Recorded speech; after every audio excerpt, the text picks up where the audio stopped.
আলাইকুম, সবাইকে স্বাগতম সুমন সায়েন্স কেয়ার পক্ষ থেকে। আমরা এর আগে 3টা ক্লাস করছি বল অধ্যায়ের। তো লাস্ট ক্লাসে আমরা বন্দুক সম্পর্কে পড়াশোনা করছি, ভরবেগের সংরক্ষণশীলতা পড়ছি, বস্তু যদি মিলিত বেগে চলে তাহলে বস্তুটা কিভাবে যাবে সেই অবস্থা পর্যন্ত পড়ছি। আজকে আমরা এই অধ্যায়ের খুবই গুরুত্বপূর্ণ যে ব্যাপারটা সেটা হচ্ছে ঘর্ষণ। এই ঘর্ষণ সম্পর্কে পড়াশোনা করবে। তো শুরু করা যাক। আজকে কি পড়বো? বল অধ্যায়ের ঘর্ষণ সম্পর্কে পড়াশোনা করব। তাহলে আমরা যদি ঘর্ষণ সম্পর্কে পড়াশোনা করি, ঘর্ষণের ইংলিশ নাম হলো ফ্রিকশন। FRICTION, friction. তাহলে ফ্রিকশন মানে হচ্ছে ঘর্ষণ। তাহলে এখন প্রথম জানা উচিত ঘর্ষণ কাকে বলে। তাহলে ঘর্ষণ হচ্ছে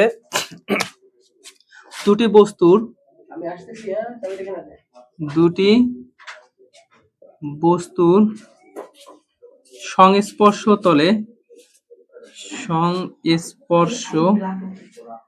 তলে যে বাধার সৃষ্টি হয় তাকে ঘর্ষণ বলে। তাহলে আমি কি বললাম? দুইটা বস্তু সংস্পর্শ তলে। তাহলে এই একটা বস্তু আছে, এই একটা বস্তু আছে, দুইটা বস্তুর, এই যে আমাদের দুইটা বস্তু যদি নেই, এই বস্তু আর এই বস্তু, এই সংস্পর্শ তলে এই দেখেন একটা গতি, আপনি হাতটা এরকম উঠানামা করেন তাহলে দেখবেন যে এক ধরনের বাধা সৃষ্টি হচ্ছে। অথবা আপনি বোর্ডে হাত রাখেন বা যে কোনো আপনি টেবিলের উপর হাত রেখে এবার সামনের দিকে নেন, দেখেন এই যে আপনি হাতে এইদিকে দিচ্ছেন, মনে হচ্ছে হাতটাকে এইদিকে কেউ টেনে ধরতেছে। তাহলে এই যে দুইটা বস্তু সংস্পর্শ তলে যে এই যে বাধার সৃষ্টিটা হলো, এই বাধাটাকে কি বলা হয়? ঘর্ষণ বলা হয়। আসলে আমরা এইখানে আপাত দৃষ্টিতে দেখতে মনে হচ্ছে যে এই যে বোর্ডটা খুব মসৃণ, আমার হাতটা খুবই মসৃণ, কিন্তু বাস্তবে দেখা যায় যে হাতটা এরকম থাকে বস্তুটা।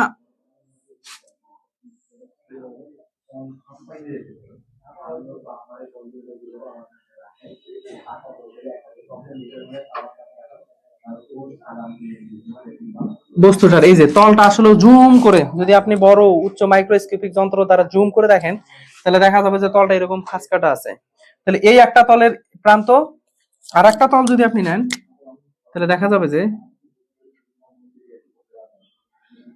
আর একটা প্রান্ত আসতেছে এরকম ভাবে।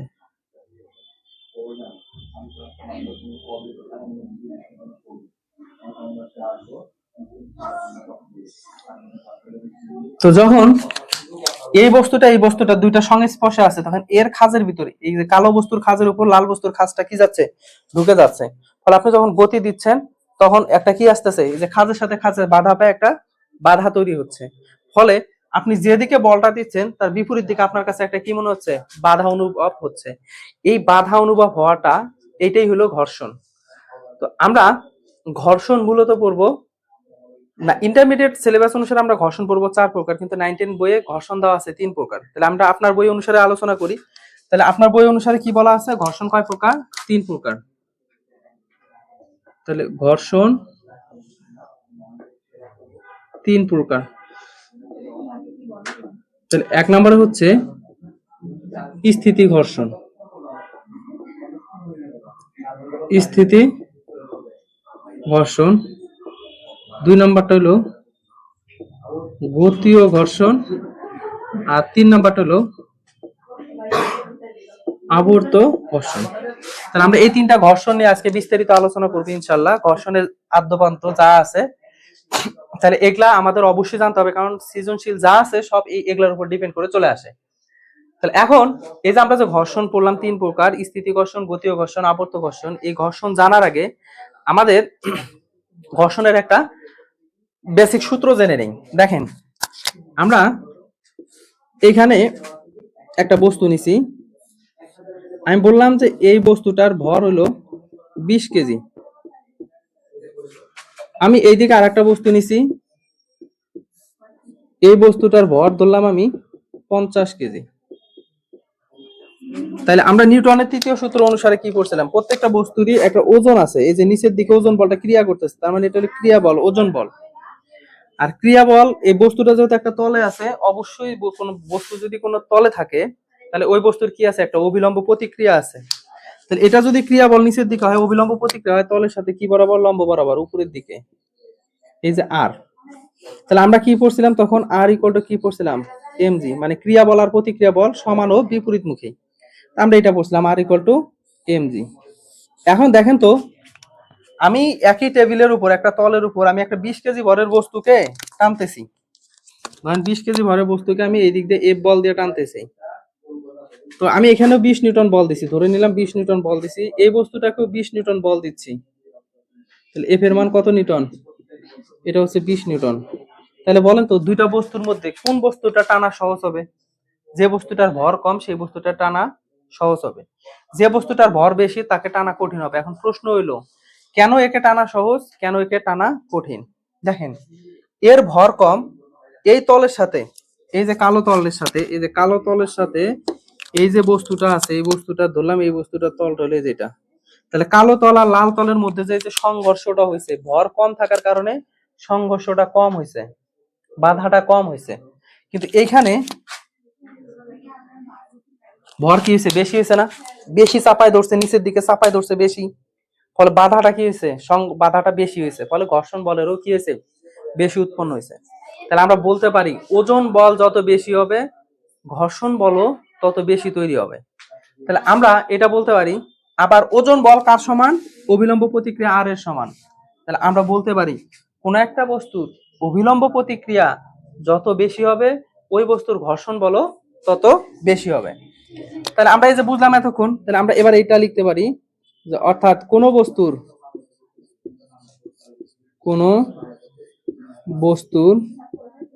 অভিলম্ব প্রতিক্রিয়া যত বেশি হবে, অভিলম্ব প্রতিক্রিয়া যত বেশি হবে ঘর্ষণ বল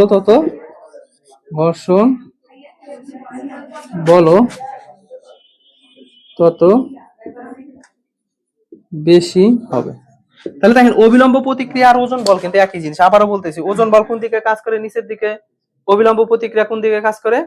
উপরের দিকে। তাহলে আর এবং এমজি দুইটা কি সমান? তাহলে দেখেন আর ইকুয়াল টু কি হলো? এমজি হলো। তাহলে ওজন যত বেশি হবে অবিলম্ব প্রতিক্রিয়া তত কি হবে? বেশি হবে। তাহলে অবিলম্ব প্রতিক্রিয়া যত বেশি হবে তাহলে ঘর্ষণ বল তত কি হবে? বেশি হবে। তাহলে অবিলম্ব প্রতিক্রিয়া আর ঘর্ষণ বল একটা বাড়লে আর একটা বাড়ে, একটা কমলে আর একটা কমে, এই ধরনের সম্পর্ককে আমরা কি বলি? সমানুপাতিক সম্পর্ক। তাহলে ওজন বল যদি বেশি হওয়ার কারণে যদি ঘর্ষণ বল বেশি হয়, অর্থাৎ অবিলম্ব প্রতিক্রিয়া বেশি হওয়ার কারণে যদি ঘর্ষণ বল বেশি হয়, তাহলে অবিলম্ব প্রতিক্রিয়া এবং ঘর্ষণ বল পরস্পরের কি সমানুপাতিক না? তাহলে আমরা এইখান থেকে লিখতে পারি এই যে ঘর্ষণ বল এফ এই সমানুপাতিক অবিলম্ব প্রতিক্রিয়া আর। তাহলে ঘর্ষণ বলের সাথে অবিলম্ব প্রতিক্রিয়ার সম্পর্ক কেমন? সমানুপাতিক। আচ্ছা, ব্যাপারটা যদি বুঝতে কঠিন হয় তাহলে আর একটু বলি। দেখেন এখানে একটা বস্তু আছে, বললাম এই বস্তুটার ওজন ভর কত বললাম? এমজি, সরি ভর বললাম 30 কেজি। তাহলে এর ওজন কতটুকু হবে? ওজন এমজি হবে। তাহলে এই এমজি এর মান কত হবে? ভর হলো 30, জি এর মান 9.8। তাহলে আমি 30 গুণন 9.8 যদি করি তাহলে আমাদের মানটা কত আসতেছে? তাহলে 30 গুণন 9.8, তাহলে 294 আসতেছে। তাহলে 294 নিউটন আসতেছে। তাহলে ওজন বল কাজ করতেছে কোন দিক? নিচের দিক। তাহলে অবিলম্ব প্রতিক্রিয়া বলটা আর, এটা কাজ করবে কোন দিক? আর, উপরের দিক। তাহলে ওজন বলের মান যা অবিলম্ব প্রতিক্রিয়া বলের মানও তাই, তাহলে 294 নিউটন। এখন আপনি বলেন এইদিকে আপনি বল দিছেন, মনে করেন আপনার দেওয়া বল এটা দিছেন আপনি 10 নিউটন। এখন ভাবেন এই বস্তুটার বাধা দিতে পারবে কত নিউটন পর্যন্ত? 294 নিউটন পর্যন্ত। কিন্তু আপনার দেওয়া আছে কত নিউটন? আপনার দেওয়া আছে 10 নিউটন। তাহলে 294 এর মধ্যে 10 সে দিল, প্রথম অবস্থায় সে কত দিবে? 10 নিউটন দিবে। কতর মধ্যে? 294 এর মধ্যে। তাহলে 294 এর মধ্যে এই যে 294 এর মধ্যে 10 গেল, তাহলে কত থাকে? 284 কিন্তু এখনো থাকে। তাহলে এই যে 284 থাকলো, তাহলে কি বস্তুটা সামনের দিকে আগাবে? আগাবে না। এবার যদি আপনি এটা 10 না করে ধরেন 50 দিলেন, তাহলে 294 এর মধ্যে সে কত দিবে? এবার 50 দিবে। তাহলে থাকবে কত? 4, 244 থাকলো। এখন আপনি ওই 244 দেশে নিচের দিকে ঠেসে ধরছে, বাধা দিছে, ঘর্ষণ দিছে, অবিলম্ব প্রতিক্রিয়া দিছে, ফলে বস্তুটা কি হবে না, সামনের দিকে গতিশীল হবে না।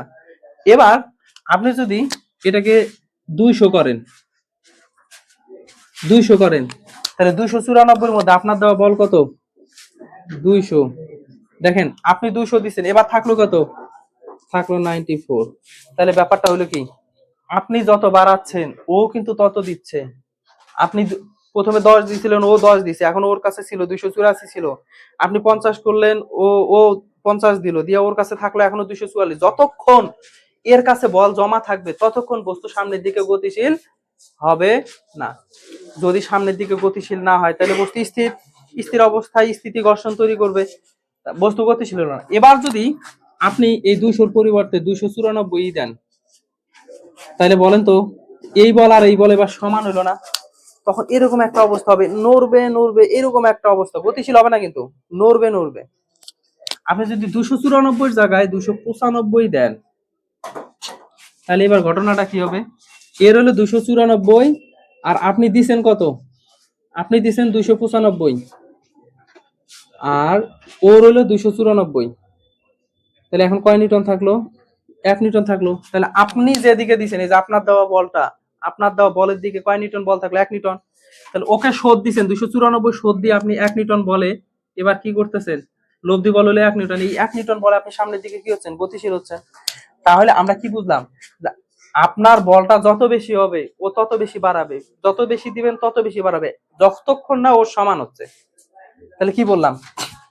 যে অবিলম্ব প্রতিক্রিয়া যত বেশি হবে ঘর্ষণ বলের মানও তত কি হবে? বেশি হবে।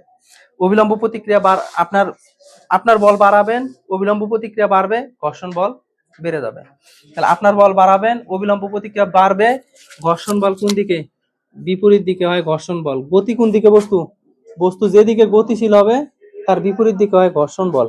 তাহলে আপনার গতি যদি এই দিকে হয় তাহলে ঘর্ষণ বল হবে তার বিপরীত দিকে। তাহলে আপনার গতি বল দিচ্ছেন কোন দিকে? এই দিক। অবিলম্ব প্রতিক্রিয়া বাড়তেছে, বাড়তে বাড়তে বাড়তে অবিলম্ব প্রতিক্রিয়ার একবারে সর্বশেষ পর্যায়ে যখন যাবে তখন এই নড়ার উপক্রম হবে। ওকে অবিলম্ব প্রতিক্রিয়ার মান দিয়ে তারপরে যদি এক্সট্রা কোনো মান দেন তাহলে ওই মানটা কোন দিকে হবে? ওই মানটা নিয়ে সামনে সে কি হবে? গতিশীল হতে থাকবে। এবার আপনি যত মান দিবেন তত সে গতিশীল হবে।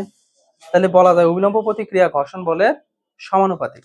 এখন দেখেন এই যে এফ, সমানুপাতিক চিহ্ন উঠে গেলে সমান চিহ্ন বসে, আর একটা বসে কি? ধ্রুবক বসে।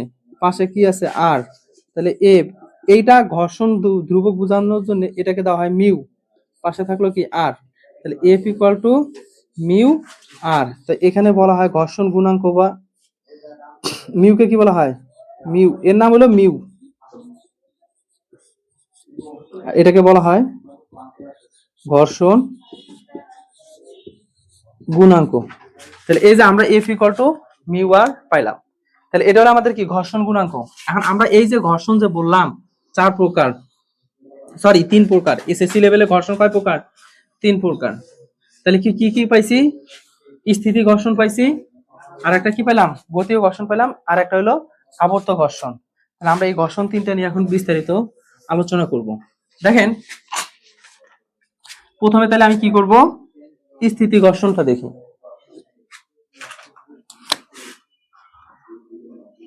তাহলে স্থিতি ঘর্ষণ, তাহলে স্থিতি ঘর্ষণ কখন হবে? দুটি স্থিতিশীল বস্তুর, দুটি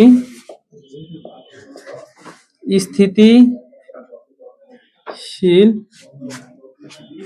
বস্তুর সংস্পর্শ তলে, সংস্পর্শ তলে যে ঘর্ষণের উদ্ভব হয় তাকে স্থিতি ঘর্ষণ বলে। তাহলে দুটো স্থিতিশীল বস্তু, এই যে একটা ধরেন টেবিলের উপর একটা বই রেখে দিয়েছেন, তাহলে বইটা টেবিল থেকে কি পড়ে যাচ্ছে? যাচ্ছে না। কেন যাচ্ছে? তাহলে বইয়ের তল এবং ওই যে টেবিলের তল, এই দুইটার মধ্যে এক ধরনের স্থিতি ঘর্ষণ আছে। স্থিতিশীল অবস্থায় থাকার কারণে তাদের মধ্যে একটা ঘর্ষণের সৃষ্টি হয়েছে। এই যে দুইটা টেবিলের তলের উপর বইয়ের তলটা যে লেগে আছে, এই যে এখানে যে ঘর্ষণ বলে লেগে আছে, এই ঘর্ষণ বলটাকে আমরা কি ঘর্ষণ বলবো? স্থিতি ঘর্ষণ বলবো। ওই যে কিছুক্ষণ আগে একটা চিত্র দিলাম, এই যে এরকম এরকম খাঁজ কাটা থাকবে, আর একটা বস্তু কি থাকবে, এরও এরকম খাঁজ কাটা থাকবে। এই খাঁজ কাটা থাকার কারণে কেউ কারো জায়গা থেকে কি করতেছে না, স্থিতিশীল অবস্থায় নড়তেছে না। তখন এদের মধ্যে যে ঘর্ষণটা সৃষ্টি হবে, এই ঘর্ষণটাকে কি বলা হবে? স্থিতি ঘর্ষণকে বলা হবে। আমরা ঘর্ষণ বলের একটা সূত্র পড়লাম কি, এফ ইকুয়াল টু মিউ আর।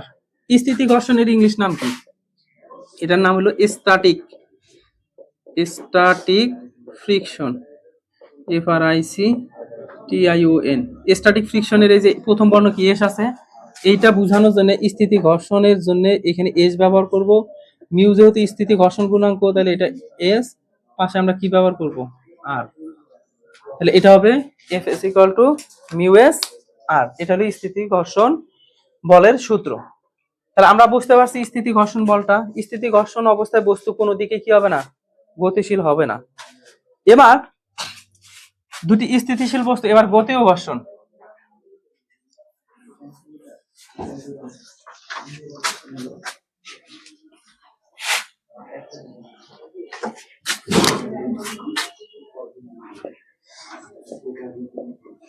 গতি ও ঘর্ষণ। দেখেন, দুটি গতিশীল বস্তু বা কোনো একটি তলের উপর কোনো একটি তলের উপর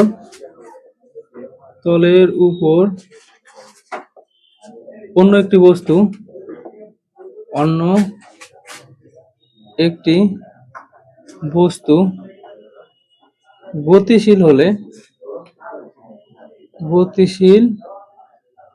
হলে যে ঘর্ষণ বলের উদ্ভব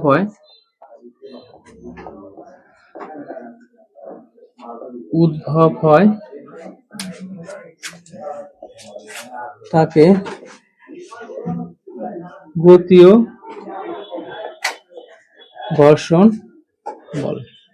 আচ্ছা দেখেন, তাহলে একটা তলের উপর একটা তল আছে, এই যে হাতটা ধরেন একটা তল, এই তলের উপর একটা বস্তু কি হলো, এই যে এরকম গতিশীল হচ্ছে। গতিশীল হওয়ার সময় এই তলটা তো স্থির আছে, এই তলের উপর যখন এই বস্তুটা গতিশীল হচ্ছে, আমার হাতটা কোন দিকে, ওইদিকে বল প্রয়োগ করতেছে, ওইদিকে গতিশীল, এইদিকে গতি যেদিকে, বলটা ঘর্ষণ বলটা তার কোন দিকে, মানে আপনি হাত দেন, গতি এইদিকে, বাধাটা পাচ্ছেন কোন দিকে, বিপরীত দিকে বাধাটা পাচ্ছেন।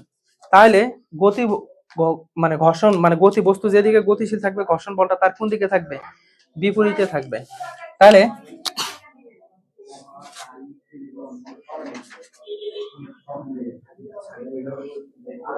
এটা আমি একটা বস্তু ধরলাম, এই বস্তুটাতে আমি বল প্রয়োগ করছি কোন দিকে, এফ বল প্রয়োগ করছি এইদিকে। তাহলে আমি বললাম বস্তুটা গতিশীল এইদিকে, এফ বল প্রয়োগ করায় বস্তুটা গতিশীল হয়েছে কোন দিকে, এইদিকে। তাহলে বস্তু যেদিকে গতিশীল হয়েছে, গতিশীল হওয়ার বিপরীত দিকে কি বল তৈরি হবে, ঘর্ষণ বলে তৈরি হবে। তাহলে এটা কি ঘর্ষণ, গতিশীল হওয়ার কারণে ঘর্ষণ হয়েছে। তাহলে গতি ঘর্ষণের ইংলিশ নাম কি? এটাকে বলা হয় kinetic friction.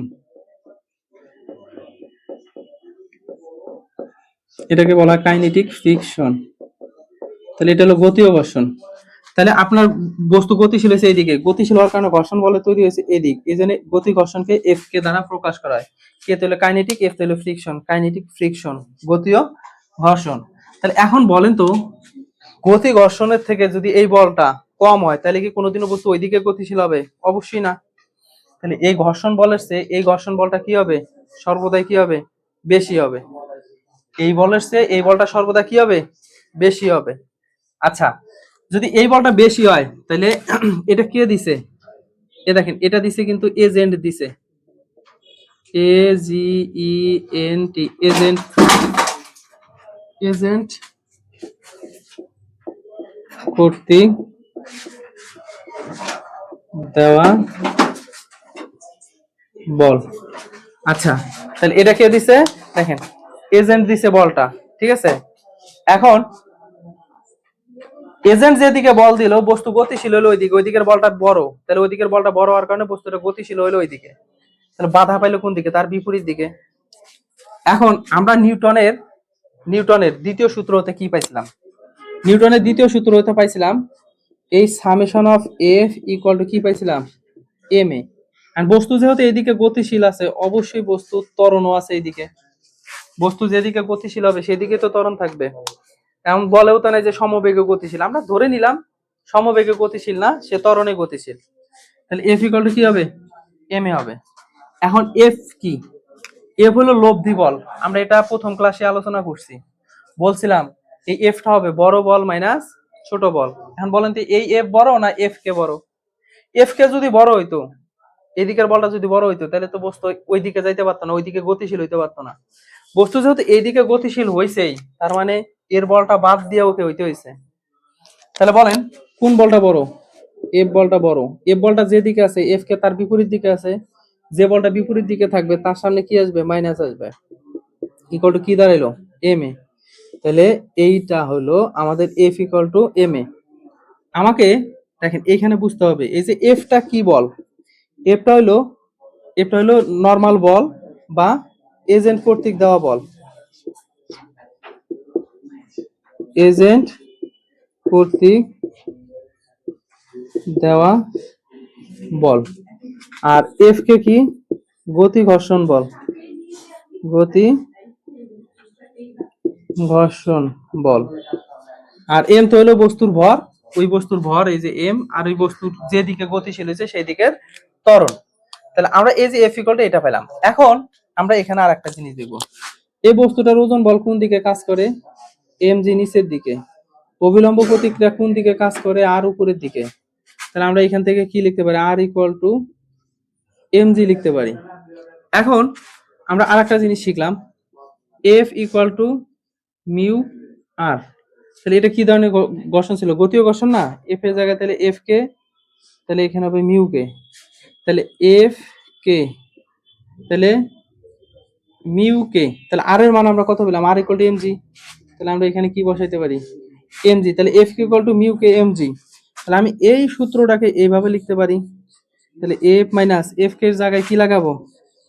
Mu K M G equal to কি হবে? এম এ হবে।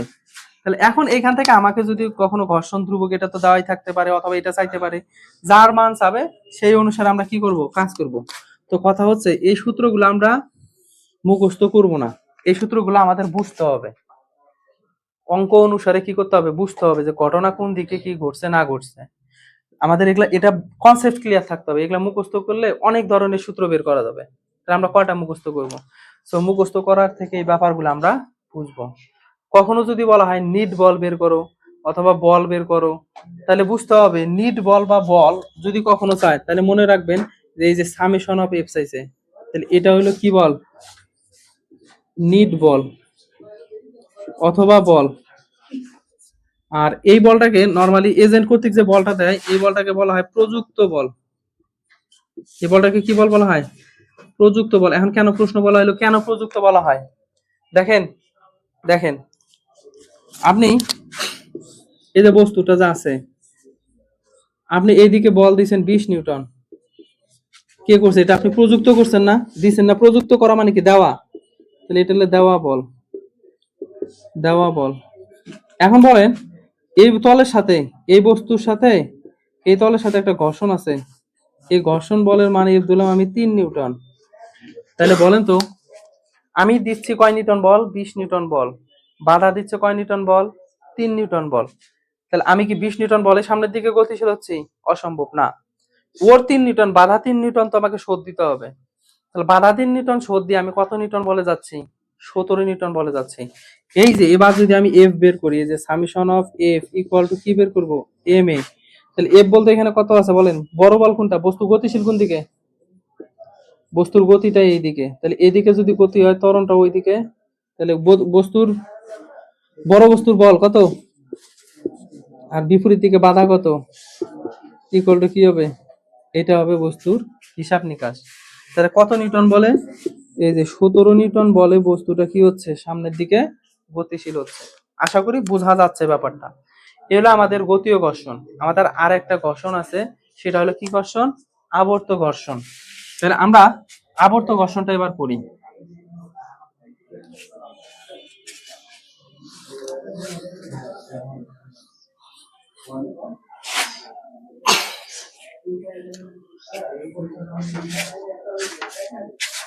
তাহলে এবার আমরা পড়বো কি ঘর্ষণ? আবর্ত ঘর্ষণ।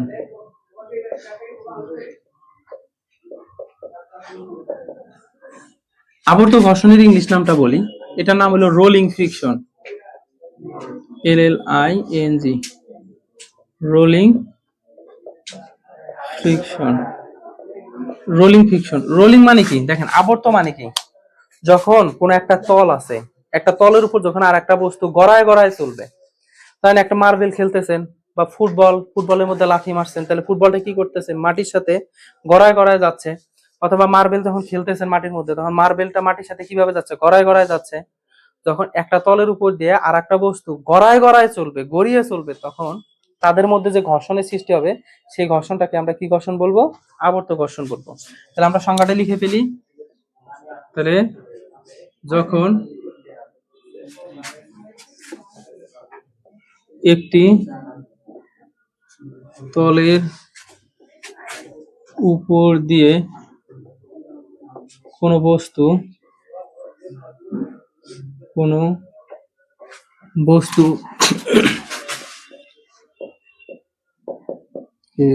গড়িয়ে চলে, তখন তাদের মধ্যে যে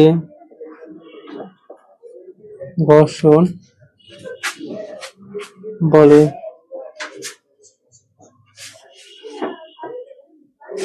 উদ্ভব হয়,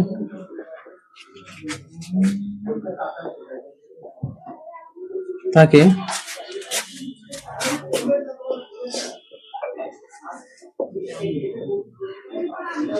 আবর্ত ঘর্ষণ বলে। তাহলে আমরা এই যে কোনো ঘর্ষণ বলে সূত্র কি, F = মিউ আর। আবর্ত ঘর্ষণ, এটাকে আমরা FR রোলিং ফ্রিকশন ধরবো।